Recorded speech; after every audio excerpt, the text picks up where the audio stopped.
everybody, welcome to Chelsea Groton Bank's Facebook video. Today we're talking about cash flow and budgeting. This is appropriate for students in grades 6 through 8. My name is Miria Gray. I'm the Community Education Officer here at Chelsea Groton Bank, and I am here to walk you through your learning curve in personal finance. Let's hop right in. So what is cash flow? So cash flow is really just understanding and looking at where money is coming from and where it's going to. So we all have money that comes in from somewhere, maybe allowances, maybe jobs that we might have, maybe gifts from parents or grandparents on holidays, and then where it's going to. Are we spending it on food? Are we spending it on our house?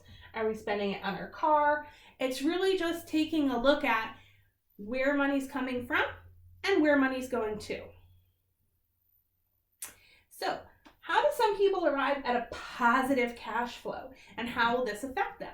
So a positive cash flow just means that you have more money coming in than you have going out. So people that have a positive cash flow have a really good rein on their budget, and they're spending less money every month than they are making, which can happen, and it makes us available to do things like go on vacations or go out to eat dinner or buy something that we like or put more money in our savings account. How do some people arrive at a negative cash flow, and how will this affect them? So a negative cash flow happens fairly frequently. This happens when people are spending more money than they are taking in. So how will it affect them? Well, they may not be able to pay their bills on time. They may not be able to buy the things they need or want. And they may not be able to do fun things that they want, like go on vacation or go out to eat. Do you think there are some people that always have a positive cash flow, and how does that happen? Yes. So some people always have a positive cash flow.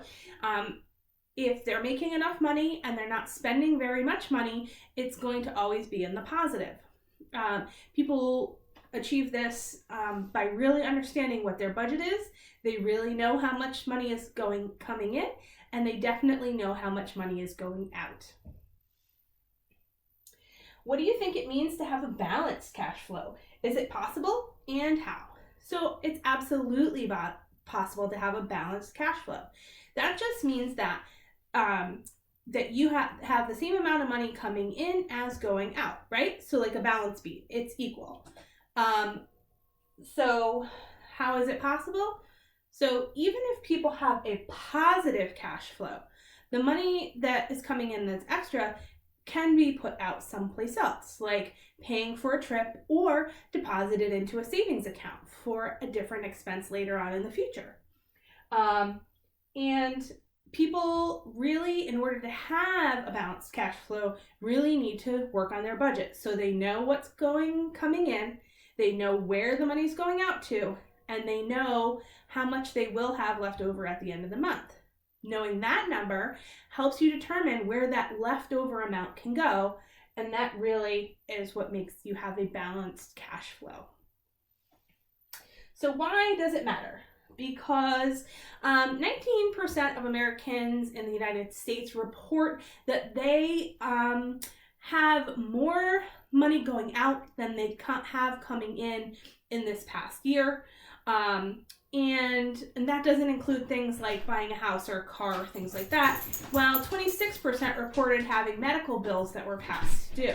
So it really matters to know what cash flow looks like, because having a negative cash flow is really a hard way to live. So here is a typical budget. This is kind of what you would look at. This one would be appropriate for somebody in your age group. They have their income coming in from allowance, jobs, gifts, or savings accounts, the expected, the actual, and the difference. And why is that important? So if you have an expected allowance coming in every month of $20, and you only get $10 because you didn't do all of your chores, then the difference is at $10. And if you're really planning on that $10 to pay for some of your expenses, then it's really important to know what that is. So it's important to know what the expected is, what the actual is, and what the difference is. And the same thing could be said for jobs and gifts. Sometimes we work more or less than we expect, and sometimes we get more or less money than we expect. Monthly expenses for somebody your age might include something like toys, clothing, entertainment, gifts, putting money into a savings account, or school sports or expenses. So all of those things are your expenses, okay? So then you get a total, and then you take the difference between your income coming in and your expenses going out. And that will let you know if you're in the positive or if you're in the negative or if you're balanced. So to get a balanced budget, if you're in the positive, all you have to do is take the difference and put it in savings. So if you had $8 left over every month, all you would have to do is deposit $8 to your savings account and you would have a balanced budget.